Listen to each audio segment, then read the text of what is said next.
자, 우리 친구들 안녕하세요. 오늘 또 귀여운 김반성 목사님이에요. 우리 친구들 한 주간 잘 지내셨죠? 오늘 또 목사님하고 함께 하나님 말씀 나눠보도록 할 텐데요. 오늘은 야곱에 대해서 생각해 볼 건데요. 야곱은 이삭의 아들이에요.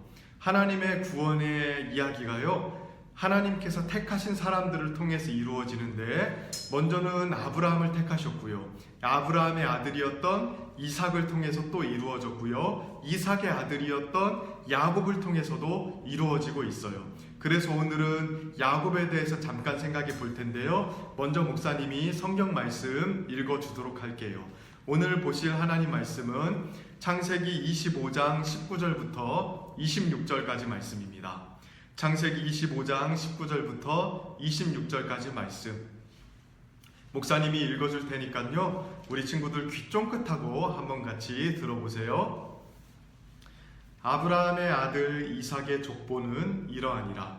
아브라함이 이삭을 낳았고, 이삭은 40세에 리브가를 맞이하여 아내를 삼았으니, 리브가는 밧단 아람의 아람 족속 중 부두엘의 딸이요 아람 족속 중 라반의 누이였더라. 이삭이 그의 아내가 임신하지 못하므로 그를 위하여 여호와께 간구하매, 여호와께서 그의 간구를 들으셨으므로 그의 아내 리브가가 임신하였더니 그 아들들이 그의 태 속에서 서로 싸우는지라. 그가 이르되 이럴 경우에는 내가 어찌할꼬 하고 가서 여호와께 묻자온대, 여호와께서 그에게 이르시되 두 국민이 내 태중에 있구나. 두 민족이 내 복중에서부터 나누이리라. 이 족속이 저 족속보다 강하겠고 큰 자가 어린 자를 섬기리라 하셨더라. 그 해산 기한이 찬즉 태에 쌍둥이가 있었는데, 먼저 나온 자는 붉고 전신이 털옷 같아서 이름을 에서라 하였고, 후에 나오는 손으로 에서의 발꿈치를 잡았으므로 그 이름을 야곱이라 하였으며, 리브가가 그들을 낳을 때에 이삭이 60세였더라. 아멘. 자, 지난주까지 아브라함과 이삭에 대한 이야기를 했었죠. 이제 야곱에 대한 이야기를 해볼까 해요. 하나님께서 아브라함과 그의 자녀들을 선택하셔서 아브라함의 후손들을 통해서 구원의 이야기를 펼쳐나가세요. 그래서 구원의 이야기가 아브라함에게서 이삭으로, 이삭에게서 야곱으로 이렇게 진행이 되는 겁니다. 그런데 참 재밌는 것은 야곱이 쌍둥이로 태어났다는 거예요. 우리 친구들은 쌍둥이 들어보셨나요? 쌍둥이가 뭐죠? 엄마 뱃속에 두 명의 아이가 있는 것을 쌍둥이라고 이야기를 해요. 이삭이 쌍둥이를 낳았는데 형님의 이름은 에서이고요, 동생의 이름은 야곱이에요. 둘이 똑같은 날에 태어났지만 에서가 먼저 태어나고 그 다음에 야곱이 태어났어요. 자, 이 둘 중에 누가 하나님의 복을 받아서 구원의 이야기를 펼쳐나가게 될까요? 하나님께서는요, 이 두 명이 태어나기도 전에 둘 중에 하나를 선택하셨고요, 그 선택한 사람을 통해서 하나님의 구원 이야기를 펼쳐나가셨어요. 둘 중에 하나님이 누구를 선택하셨을까요? 야곱을 선택하셨어요.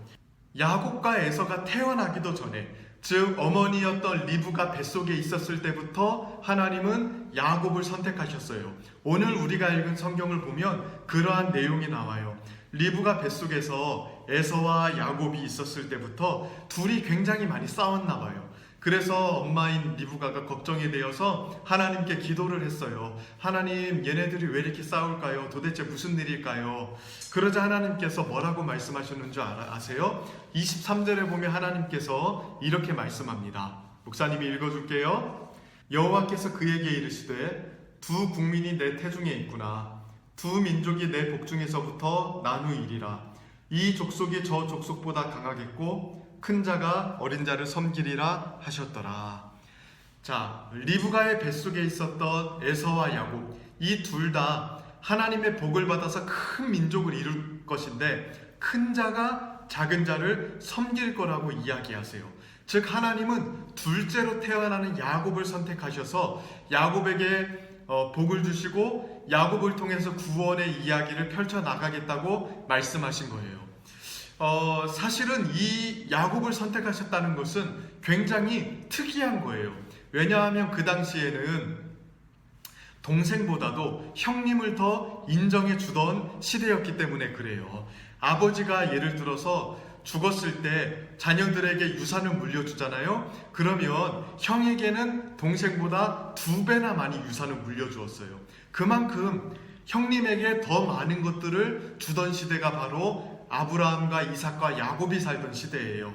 그래서 사실은 하나님께서 이 둘 중에 복을 주셔야 된다면 형님으로 태어난 에서에게 복을 줘야 사실은 맞는 거죠. 그런데 하나님은 야곱을 선택하셨어요. 왜 야곱을 선택하셨을까요? 성경을 여러분 가만히 보시면 하나님께서 야곱을 선택하신 이유가 나와 있지 않아요. 하나님께서 왜 야곱을 선택하셨는지 성경에서는 그 이유를 말해주고 있지 않아요. 사실 하나님께서 야곱을 언제 선택하셨죠? 야곱이 태어나고 나서부터 야곱이 착한 일을 너무 많이 해요. 형보다 너무 착한 일을 많이 해서 야곱을 선택하셨나요? 아니에요. 하나님께서는 에서와 야곱이 엄마 뱃속에 있을 때 이 세상에 태어나기도 전부터 야곱을 선택하셨어요. 그러니까 하나님께서는 야곱을 지켜보시다가 야곱이 굉장히 착한 일도 많이 하고 또 하나님 말씀도 잘 듣고 하니까 나는 야곱에게 복을 줘야겠다 이렇게 생각하신 게 아니라고요. 오히려 성경을 보잖아요. 그러면 야곱이 에서보다도요 나쁜 짓을 굉장히 많이 해요. 에서는요 굉장히 남자다운 사람이었고요 터프한 사람이었어요. 사냥도 잘하고 싸움도 잘하는 사람이었어요. 그런데 야곱은요 조용하고 내성적인 성격이었지만 꾀가 많은 사람이었거든요. 그래서 다른 사람들을 굉장히 잘 속였어요. 야곱의 이름 뜻이 뭔지 아세요? 야곱의 이름 뜻이요 속이는 자라는 뜻이래요. 야곱은요 이름값 하는 사람이었어요. 평생을 살아가면서 다른 사람들을 속이는 삶을 살았어요. 그러니까 하나님께서 야곱이 에서보다 착하기 때문에 야곱에게 복을 주신 게 아니라는 거죠. 그러니 하나님께서 야곱을 선택하실 때 야곱이 착한 일을 많이 해서 선택하신 게 아니라는 거예요. 아무런 조건이 없이요 야곱을 선택하셨어요.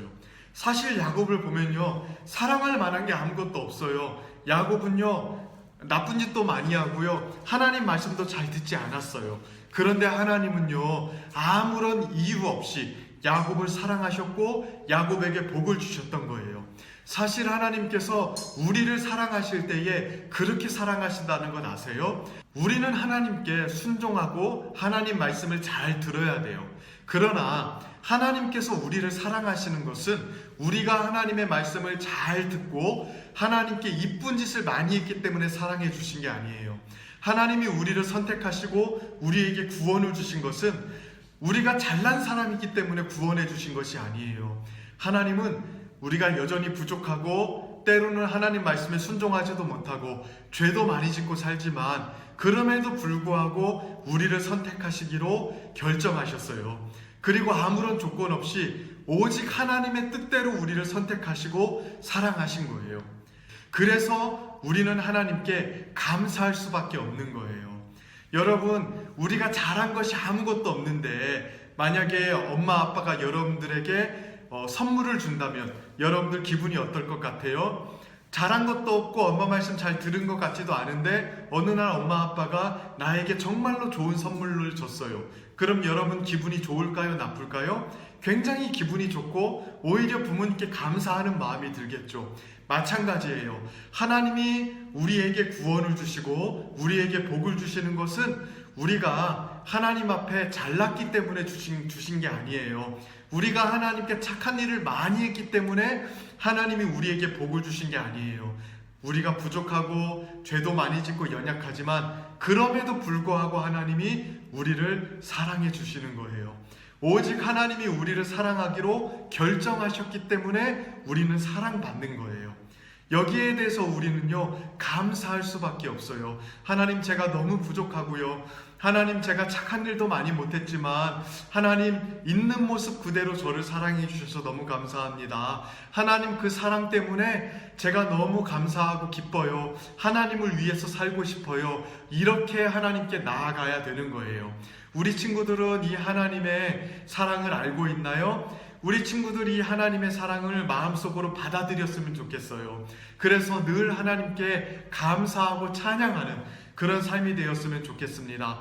야곱이 비록 부족하고 또 죄도 많이 짓고 연약한 사람이었지만 여전히 하나님께서 야곱을 사랑하셨던 것처럼 지금도 하나님께서 아무런 조건 없이 우리 친구들을 사랑하신다는 것, 그 사실을 믿음으로 받아들이는 우리 친구들 되기를 축복합니다. 우리 함께 같이 기도할까요? 자, 바른 기도 자세 한번 해보겠습니다. 믿음, 자, 소망, 두 손 모으고, 자, 두 눈 감고 사랑해 볼까요?